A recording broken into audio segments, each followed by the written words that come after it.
He's hurt again. We don't have a real update yet. I don't. Anyway, I'm your host, Cliff Jackson. Off the Cliff Show, brought to you by 14th Market Podcast Network. I I have an intro now, so dope. so I'll. You know what I'm saying we got a few things to get into today. I already know Embiid's injury.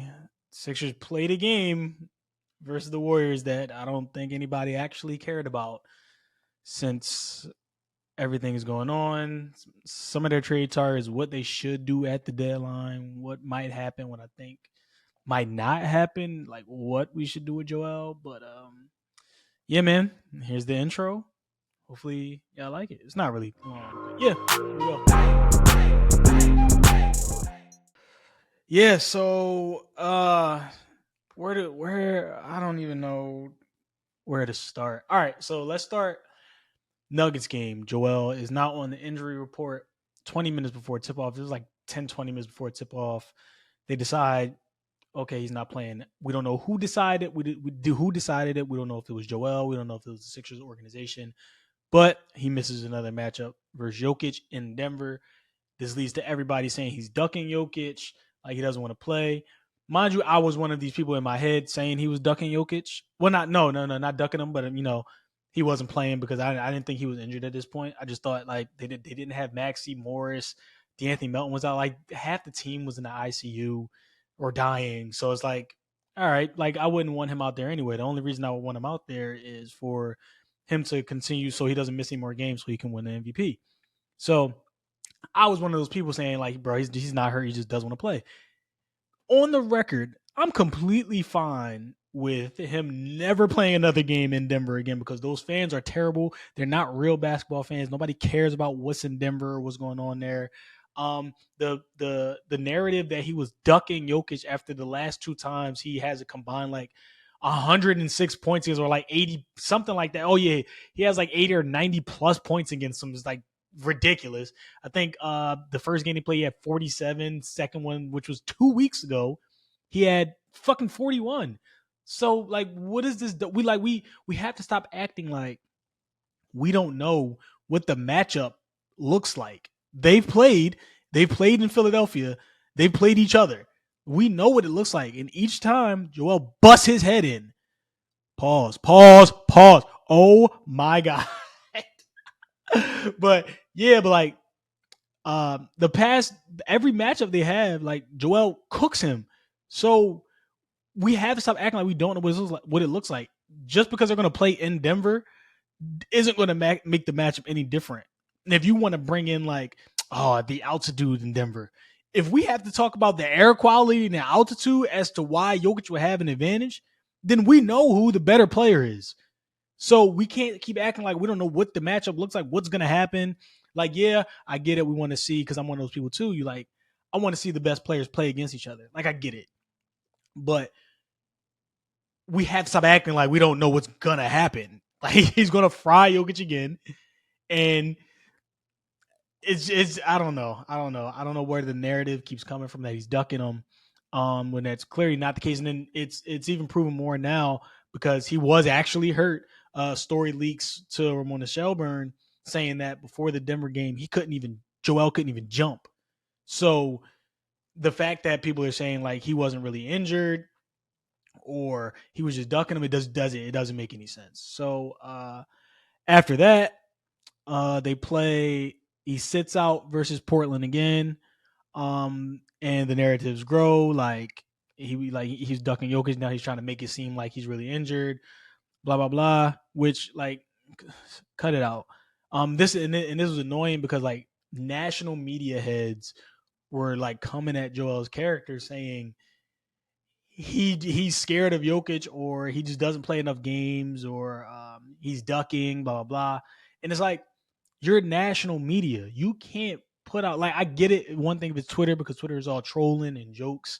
But once you're national media, like, it's your job to provide the correct information and to come at a guy who has toughed it out basically his entire career with injuries and everything that he's gone through. You can't just put misinformation out there like, okay, he's not really hurt. He's ducking Jokic. He's ducking the matchup. He doesn't play enough games. Blah blah blah. He's trying to sit out. Blah blah. You can't just put misinformation out there. It's your job to get the details of what's actually going on. Like it probably wouldn't have even been hard to actually contact the Sixers or their PR team and say, "Yo, like what's going on? Like is he actually hurt?" Like it wouldn't be hard, but spouting that misinformation off, now you have everybody believing you. You know, many people talk. I mean, watch sports radio. I mean, watch sports television or listen to sports radio or read a lot of articles. Now they're going to definitely believe you because you have this platform and you're spouting misinformation over that platform, which is going to make people believe you. You know, people on Twitter are dumb nowadays. So yeah, man. He doesn't play in Portland, so they have the back to back. He plays Tuesday. He forces himself back because of the national media or the narratives. He forces himself back. He plays against the Warriors on a nationally televised game. From the rip, he looked terrible. Like he didn't look like he could move.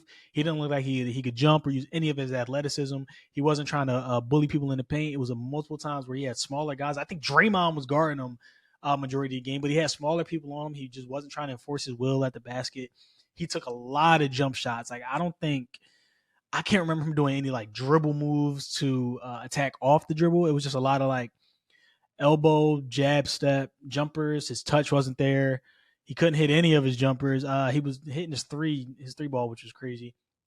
Well, not crazy, but which was weird that he couldn't hit his midi. But he just didn't look right from the start of the game. And I even tweeted it like, "Bro, just get Joel this 20 minutes so he can't get this game as counted because if you have to play 20 minutes in order for the game to be counted towards the MVP and All NBA threshold." Yeah, man, he looked bad. Like I said, I tweeted like get Joel 20 minutes and then sit him out because you could clearly tell he was still injured. There was times where he would like run full speed and like you would see, be like, all right, well maybe he's not hurt, and then the play happens where he tries to block a shot, his knee buckles, he falls, and I'm like, all right, what are we doing? What are we doing? So at this point, I don't know. Oh, the report comes out the next day that he forced himself back because of the narratives and the media and everybody saying he was ducking people, which is fucking ridiculous, bro. But so now, like, everybody's to blame. Everybody's to blame. I'm not going to put it on one singular person. Joel is to blame. The Sixers organization is to blame. Nick Nurse is to blame. Everybody is to blame for having him play in this game versus the Warriors because he clearly wasn't right. And if fans can see it, I know somebody on the bench could have saw him like, all right, bro, come sit down because you're not. They were significantly worse while he was in the game. So I mean, at points when he was in the game, so it's like, bro, just come sit down, rest out, get him to his 20 minutes, like I said, so the game could count, and then sit him down. But the first person to blame, who I'm going to give the majority of the blame to, is Joel because bro, you're damn near 30, trying to tough it out when you know your body isn't right, and it's to the point where you're hurting the team by playing instead of just sitting out and getting your body healthy, and the whole narrative of we have to wait and see if he can do it during the playoffs is just something that's going to linger over your head. So like, just sit out, make sure your body is right. And this is why I respect Kawhi. Well, I respect Kawhi, but like not for what he does, but like I get it. Kawhi will sit out the entire season, damn near, and make sure his body is healthy and 100%, so he can go into the playoffs and hoop and be at 100% and enforce his will, and you don't have to worry about, all right, well, is Kawhi hurt? Something like that. So, like, for Joel to force himself back, knowing he wasn't right, knowing there's a bigger goal at the end of the day, it's just I put most of the blame on him. Then I put the blame on the Sixers organization because like somebody has to be an adult in the room and tell him like, bro, you're not playing. Oh, actually, go back to. I just want to let everybody know, like Joel, the decision for Joel to play is on Joel. So it's not like this medical staff and the owners and everybody can be like, you shouldn't play, but ultimately the decision lies with him at the end. Like they can't say, you shouldn't play. All Joel has to say is it doesn't matter, I'm playing anyway. So that's why I'm putting like a majority of the blame on him. But like it goes to the training staff and the medical staff and the ownership and coaches and to be like, yo, you are not good. Don't play. Sit down. This is why you're not good. Look at what you're doing. You're going to hurt the team. Somebody has to be the adult in the room and tell him to go sit down. Now, if he doesn't do it, that's completely different. That's where I put my blame on Joel. But like I said, somebody has to be an adult and tell him he has to sit down. Then my blame next goes to Nick Nurse because you could see he was hurting the team. Like you seen he wasn't right. He couldn't move right. He couldn't move laterally right. He couldn't jump as he couldn't. I don't want to say he couldn't jump as high, but it's like he couldn't jump really. And they were like attacking him, and you rarely see Joel get attacked in the paint. So it's like, Nurse, you have to realize that. I'm like, okay, Joel, just come take a seat. Your knee is obviously not right. Like, just come sit down next to me, and we'll figure it out. So like, my blame goes to everybody in the organization because like, there's never like cohesiveness as to what the plan is when it comes to Joel. There's never like a significant plan unless he gets to the point where he completely cannot play, and then by that time, as we've seen in the past, he's gonna miss like 3 or 4 weeks. He's on tore his meniscus, but if he stopped playing on it earlier, it wouldn't have gotten this bad, or like something always happens to where it's like, oh shit, here we go again. And it's like, when it happened, like I laughed, like not laughing at Joel because like I feel bad for Joel, but it's like I'm going through it again. Like I'm not as like distraught as I would be in the past, if that makes sense. So it's like, because I'm just so used to it. Like, he's gonna be hurt. We just have to deal with it. And this is why I was getting mad at, a lot of people saying he has to be available for the playoffs. And this might contradict what I said earlier, but like, bro, the last 2 seasons he's got hurt in the playoffs. So like, I don't know what to do with him anymore. Like, I don't know. I just, like, it seems like we have to have some like outlandish season to where he just stays completely healthy. And it seems like it's just something that just won't happen. It seems like a fairy tale season that we would have to have for him to stay healthy just to see him 100% for a playoff run.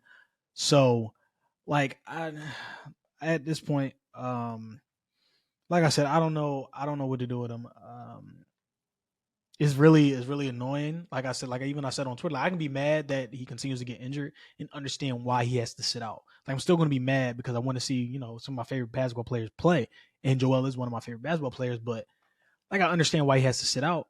It's still going to annoy me though at the end of the day.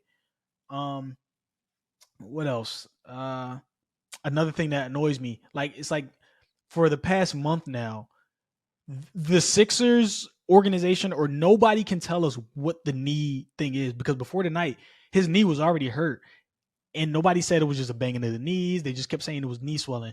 But then when you look at the other Sixers players and their injury report, it's like D'Anthony Melton, they give you a specific injury on what's going on with his back. Mo Bamba, his injury, I think it was like something on his foot or something like that. They tell you what's going on with Marcus Morris' plantar fasciitis. But they give specific injury, and then when it comes to Joel, it's like, oh, it's just knee swelling. Well, if it's just knee swelling, why the hell can't he jump? Like, what's really going on? We don't have any information, so that leads us to speculate, and then it leads us to speculate things like, all right, well, other fans speculate he's ducking Jokic, shit like that. So we don't know what to do. They're like and I feel like us, as because this is an entertainment thing, sports in a whole, I feel like the fans should have the most information available to them about their team.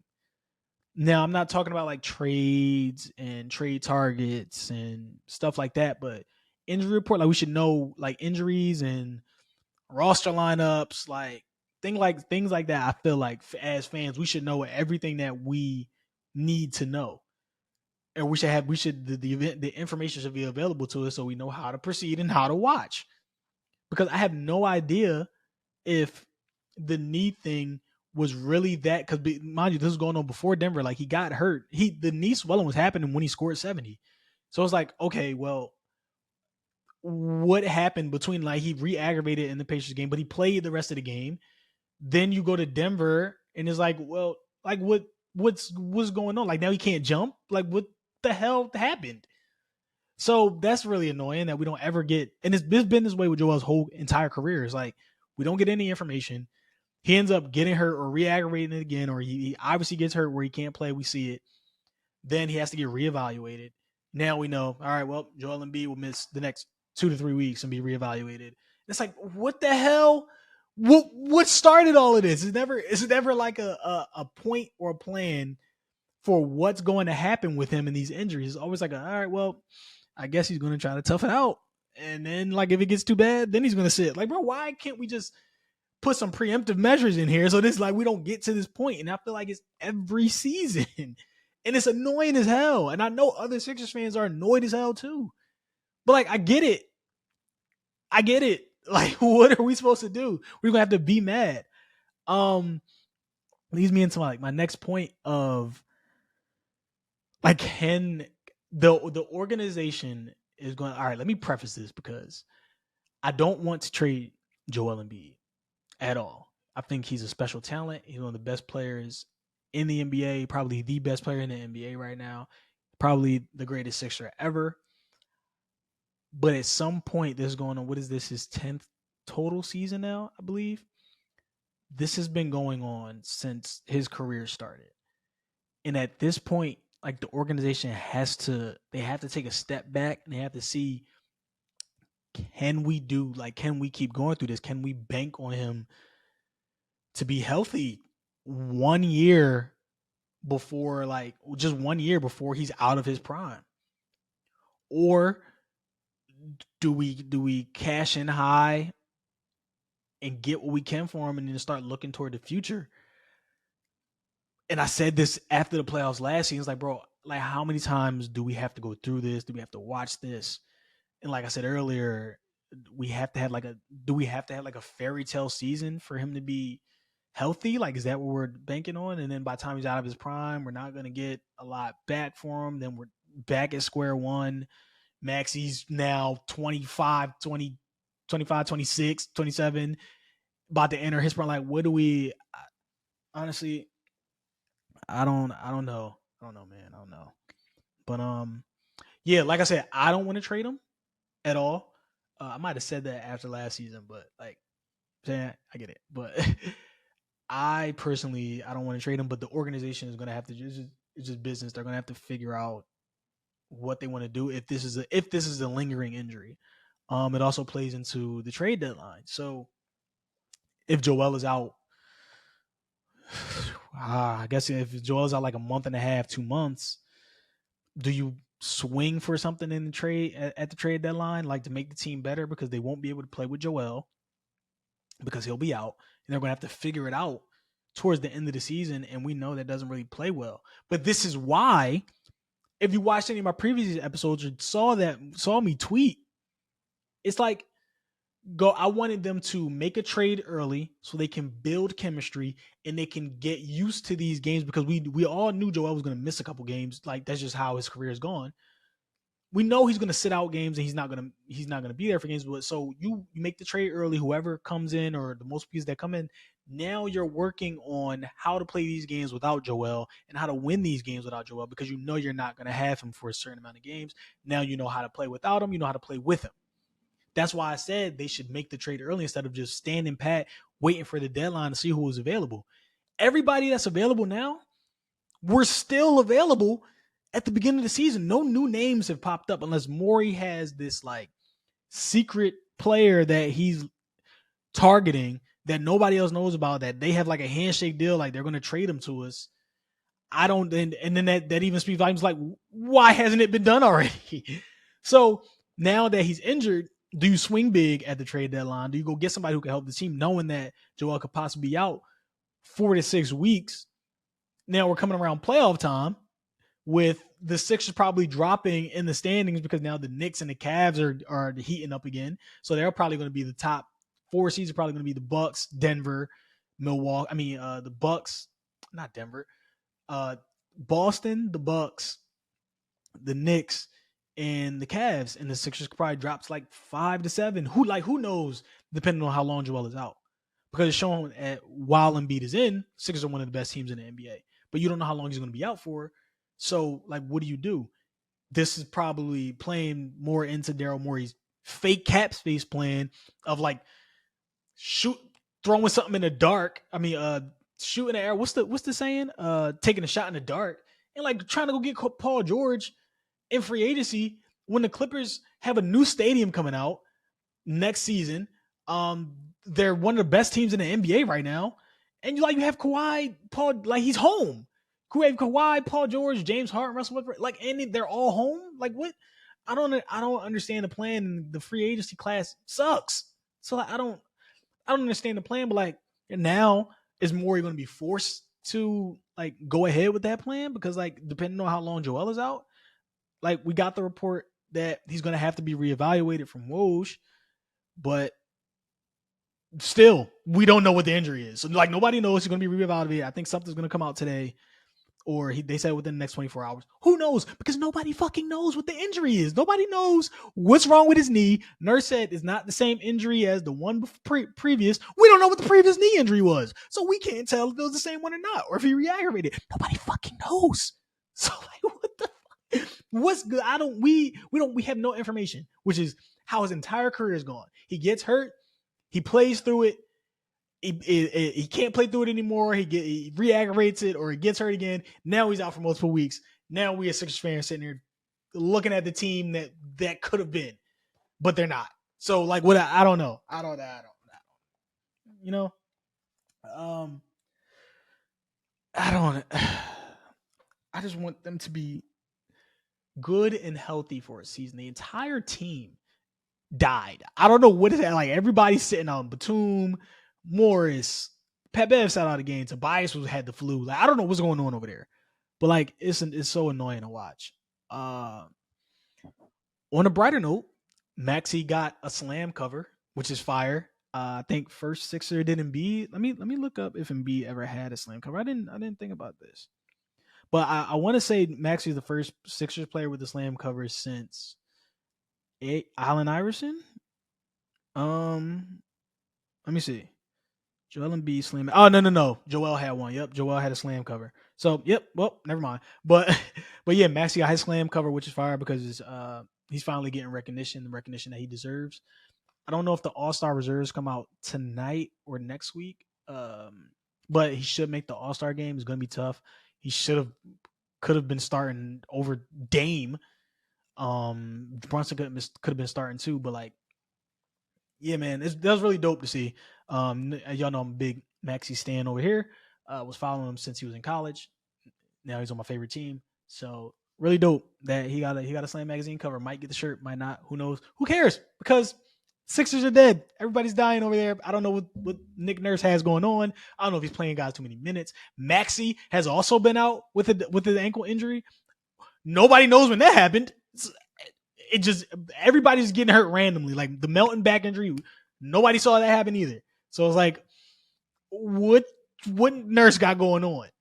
So like, I don't, But yeah, man, that's just where we are as Sixers fans, man. It's just frustrating that we don't have any information on any of these injuries. Nurse 2 weeks ago said Melton will be back last week. He hasn't played a game since. He said Covington will be back soon. Covington's going to miss like 2 to 3 more weeks is the report we got. So it's like, when the hell are people coming back? We don't know. So we don't know how good this team could be. I think Morey still tries to do something at the deadline. I don't know if he tries to work the margins still, or like every report is coming out even before the Embiid. They're going to try to the Embiid injury. They're going to try to work the margins, which is also stupid because you need another ball handle out here because Maxey was playing the most minutes in the NBA. And I harp on this every pod, I feel like, or every episode. Like, he shouldn't be playing these many minutes. I don't care how young he is. Nobody else on the team can dribble. So he has to do essentially everything until you give the ball to Joel. And there's so much pressure and it's so much workload on Joel and Maxey to just do everything. They need other guys in there that can handle the ball, score, and facilitate the offense. So sometimes they can take a break, take a possession off, take 2 possessions off, get your win, and let's rock out. But lo and behold, they hate me. They hate me. They hate us. And they don't. And Morey wants to work the margins. He wants to go get ties. Sixers fans, I hope you enjoy because I need y'all to understand. He's not going to do anything at the deadline. I was saying this before the Embiid injury. Morey isn't going to do anything. He's going to get you Tyus Jones, and you're going to like it. Okay? I just want y'all to understand that. So don't be mad when he doesn't do anything. Because Morey, he gives off, because I thought like the cap space reports and everything was fake. It was trying to throw people off. No, this sounds like really real now. Like he's going to do it. So like I need Let me just make sure my camera good. All right, bet. My fault. But yeah, man, I'm depressed. Well, no, I'm not depressed anymore. I think I'm so used to it where it just doesn't affect me anymore. I'm just like whatever. Like I get mad in the moment, and I'm like, all right, well, what am I gonna go eat? Because like I'm just so used to it. I guess like now I really have to be like, all right, well, playoffs. So no, I can stay on my Maxi agenda. I need to go back to my roots. Before this season, I didn't care. I didn't care what they did. I didn't care how many games they won. I didn't care how many games they lost. My entire agenda was based around Maxi and watching this team. And if he has an all-star season or if he can break out of that shell and, become a star. So I think I'm going to do that. I'm going to go back to I'm watching this team for Tyrese Maxey. But I haven't been able to do that because he's been out with an ankle injury that nobody knows what the fuck happened, when it happened. So I don't. But we're back. I think he's going to play tonight in Utah or at Utah. I don't know who they play anymore, bro. Let me check. I'm pretty sure it's Utah. Yeah, they play Utah at 10. Stop giving it. I know it's a West Coast trip, but I never want to see the Sixers play at 10 o'clock. I have a life. I go to bed at a certain. So lately, I've been waking up at 6 a.m. Do you think I'm about to stay up at 10 o'clock to watch a Sixers game without Joel Embiid and Tyrese Maxey? Are you nuts? I only did it for the Warriors because I was up doing something else. If I wasn't doing nothing else, I would have been asleep by 11:30. I never want to see the Sixers play at 10 o'clock. And who makes these schedules? First of all, the NBA and sport, there should never be a game starting at 10 o'clock. Why can't we just move all of these games up? Because nobody is. Oh, my dog's here. What's going on, Draco? But nobody wants to stay up and watch these games. These games don't end until like 1 a.m. I have work. I have a life. I have to do things in the morning. So maybe it's just not the week for me. I don't know. Who knows? But yeah, man. Oh my God, my dog is shaking the camera because he's so strong. I wish I could put him like in the camera, but he's too big for that. So, but yeah, no injury update for Joel Embiid probably later today or tomorrow. Tyrese Maxey should play tonight, so he's back, and my dog is stepping up. Get down. But yeah, no news. We don't know what's going on. I guess until later. So yeah, man. I guess trade deadline pod next, like who we want, but we all know who we should get. It's like DeJounte Murray, Zach LaVine, and then like let's go hoop. So yeah, man. Off the Cliff Show. Make sure y'all like and subscribe to the pod right now. It's free. It supports me. If you're watching this on YouTube, go hit that subscribe button, hit the like button. If you're watching on, if you're watching or listening on Apple Podcasts, Spotify, make sure you subscribe, hit the follow button. 5 stars, rate it. You know what to do. Supports me a lot. But yeah, man, Off the Cliff Show. Hopefully, Joel Embiid's knee did not fall off, and we out.